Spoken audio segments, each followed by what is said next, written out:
Oke. Sebelumnya Assalamualaikum warahmatullahi wabarakatuh. Ya, salam sejahtera bagi kita semua. Om Swastiastu, Namo Buddhaya, salam kebajikan. Yang terhormat Bapak Aryono selaku mentor dan juga selaku Kepala Sekolah SMA Negeri 1 Majenang. Terima kasih sudah memberikan tempat dan sudah memberikan waktunya kepada kami untuk bisa melakukan seminar atau bisa melakukan presentasi di dalam kegiatan orientasi penilaian untuk etika P3K yang dimulai itu dari tanggal 4 dan berakhir sampai tanggal 14 atau mungkin untuk penutupannya nanti di bulan Desember. Untuk presentasi yang ingin saya sampaikan di sini adalah karena kemarin ada himbauan katanya kita harus menekankan lebih ke bab 4-nya karena kebetulan di RHK yaitu di bab 4 dari saya atau dari kami itu mengangkat tema tentang berpikir positif itu seperti apa. Nah, Bapak Ibu, kita sebagai guru pun ya, hal-hal yang setidaknya itu bisa membangun karakter anak-anak kita. Nah, makanya sebelum kita memberikan materi, sebelum kita memberikan apa yang kita punya tentang keilmuan, hal yang pertama adalah berpikir positif bahwa anak itu walaupun belum tahu, mungkin kedepannya bisa jadi pintar. Karena muncul sebuah pertanyaan di benak saya, mohon maaf Bapak Ibu. Ketika anak memang mohon maaf tidak bisa membaca, tidak bisa menulis, tidak bisa merangkai kata misalkan, itu yang salah itu sebenarnya siapa? Kita sebagai guru atau anak yang memang tidak mau untuk belajar? Itu seperti itu. Kalau dalam ketentaraan, misalkan dalam ketentaraan ketika ada prajurit yang berbuat salah, itu yang salah prajuritnya ataukah komandannya? Intinya kan seperti itu. Makanya ketika mohon maaf ya seperti ada siswa yang ternyata kurang pandai membaca, kurang pandai berhitung, kurang pandai hal-hal yang mungkin Bapak Ibu inginkan. Sampai Pak Raul di ruangan ini saya tidak tahu karena mungkin saking gembiranya saya. Tapi ketika saya masuk ruangan ini dalam kondisi stres, mungkin saya akan duduk main HP, tidak peduli dengan yang lain. Itu berarti kesehatan mental saya mohon maaf bukan memuji. Baik. Dan saya rasa yang hadir di sini pun saya rasa well semua kesehatan. Karena mungkin ya berpikirnya ya positif itu tadi. Karena dari awal sudah membangun tentang bagaimana cara berpikir positif. Itu seperti itu. Terus selanjutnya, nah strateginya seperti apa Bapak Ibu? Strategi menerapkan berpikir positif adalah kita bisa memulai dengan mengganti pikiran negatif dengan yang positif, bercanda tapi memang maknanya kan luar biasa. Saya menyampaikan seperti itu. Ya. Terus untuk selanjutnya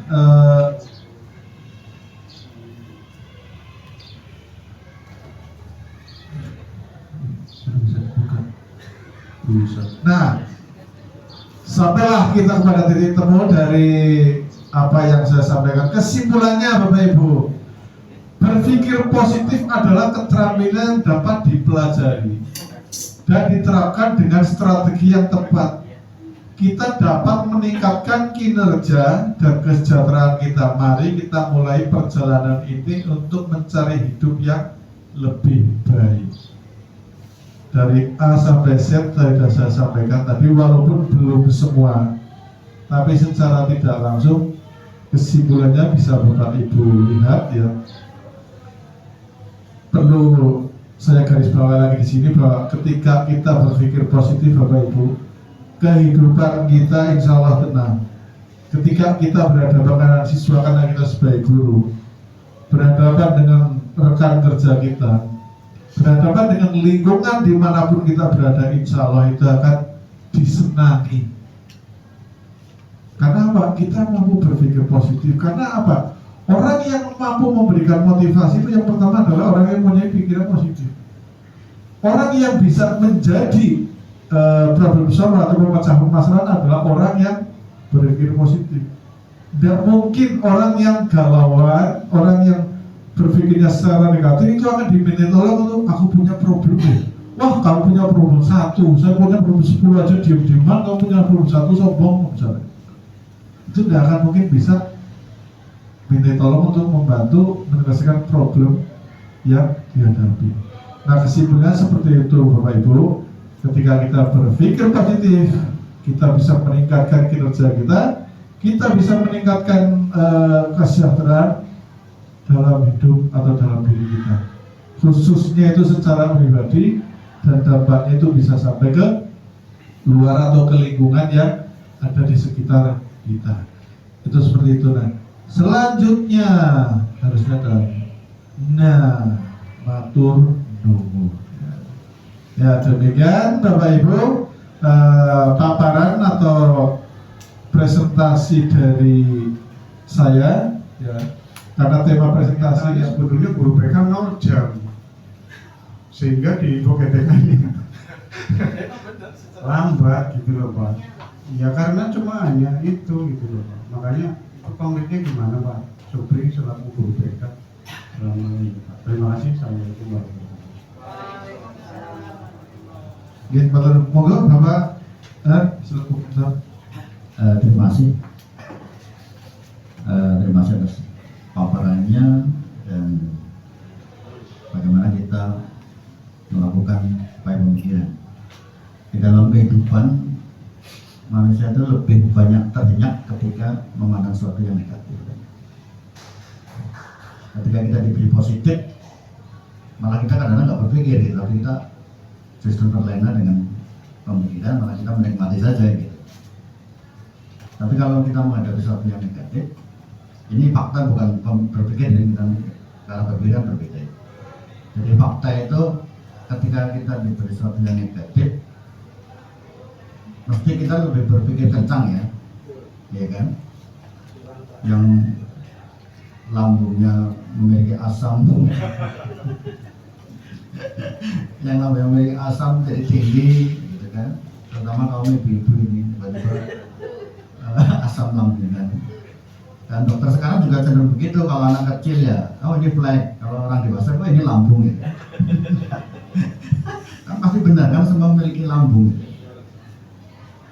Jadi artinya memang kita selalu dihadapkan pada sesuatu negatif itu dalam arti ini ya. Negatif itu bukan berarti yang tidak baik. Negatif itu katakanlah kita berpikir pokoknya di bawahnya angka 0 kan negatif. Nolnya kita kan beda-beda. Nolnya kita ada yang 100 juta. Nah itu berarti kalau kita punya uang 90 juta, kita negatif Pak. Karena nol kita gitu. Karena itu karena setiap anak memiliki keberagaman, makanya bagaimana selaku guru BK mencuci otak ibaratnya.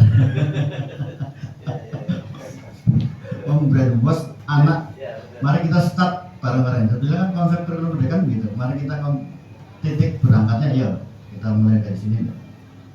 Sehingga kita sepakat bahwa berpikir ini termasuk berpikir positif, maksudnya kita punya start dari hal yang dihadapi gitu. Jadi artinya ketika menghadapi di SMA sini, menghadapi di SMK Manarja, menghadapi di SMA di luar, pasti nolnya berbeda. Nah inilah seninya guru BK. Moga untuk bisa dipaparkan sekilas tentang bagaimana menstabilkan, mengenalkan anak dari pandangan-pandangan yang negatif itu sehingga dia memiliki pandangan yang positif. Itu Pak. Terima kasih Pak. Saya mencoba untuk menjawab apa yang ditanyakan oleh Pak Barok dan Pak Yono. Yang pertama, saya akan menjawab dulu yang pertanyaan pertama dari Pak Muhammad Barok ya. Tentang bimbingan, memang benar Bapak Ibu, untuk BK itu memang di GTK memang 0 jam ya. Itu memang fakta nyata.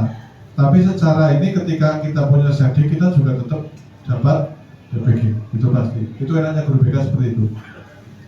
Kita hanya menghapus 150 anak, hitungannya sudah 24 jam atau 1 hari. Tapi ya, nah ini ada tapinya. Bimbingan yang kita maksud di sini adalah ada klasikal, ada pribadi, dan lain sebagainya itu. Ketika kita memberikan bimbingan klasikal seperti di kelas, terus ketika kita manggil orang tua, ketika kita memberikan bimbingan konseling, bimbingan kelompok dan lain sebagainya, itu banyak hitungannya Bapak Ibu. Nah, disitulah peran guru BK itu ditentukan ya seperti itu. 150 anak itu 24 jam.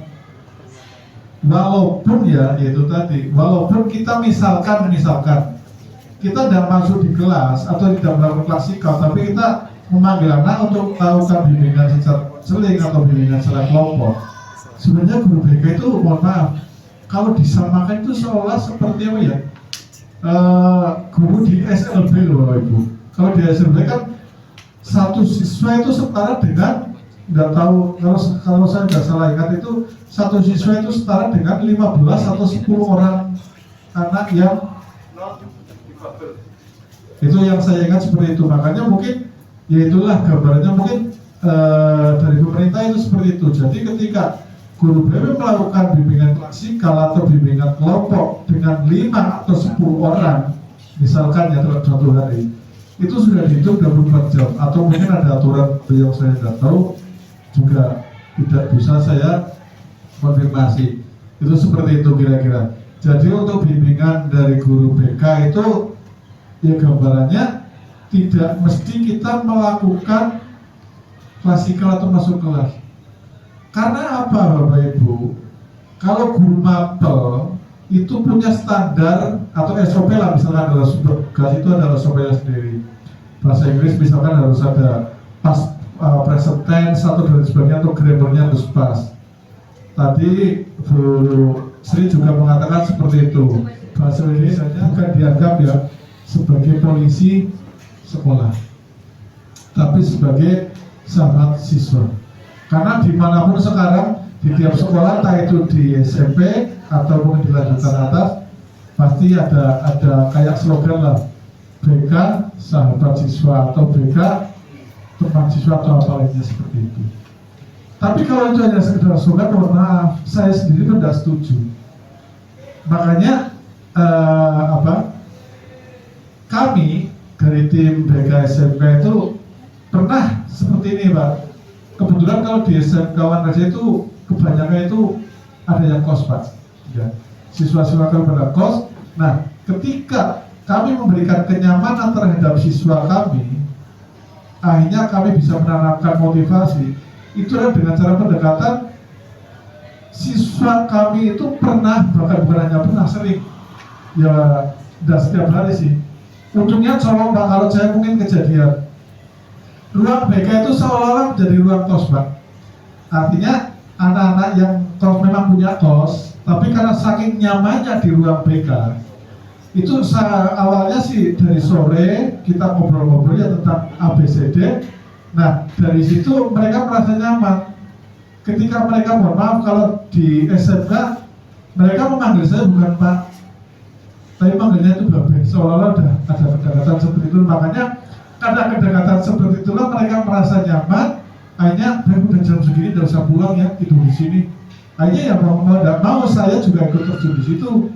Nah ketika terjadi kan ya itu tadi, tapi jam sekian kamu harus sudah keluar dari sekolah karena mau tidak mau harus mandi.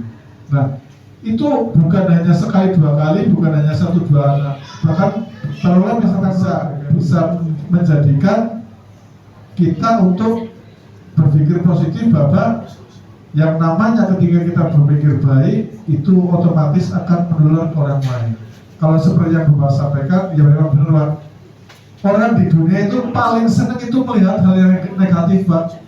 Seperti kata Pak Haji Roma Irama, kenapa yang jelek-jelek itu enak, yang haram-haram itu enak, yang halal itu, yaitu yang positif itu seperti itu. Nah itu adalah seperti itu Pak, mohon maaf ya Pak, mungkin sekiranya itu yang bisa kami sampaikan atau bisa saya tanggapi sesuai dengan apa yang sudah saya paparkan di sini. Mohon maaf kalau mungkin jawaban dari kami kurang memuaskan. ya kita cara belajar apapun yang kita berikan jauh dari kata sempurna. Mungkin itu yang bisa saya sampaikan Bapak Ibu. Mohon maaf atas segala kekurangan.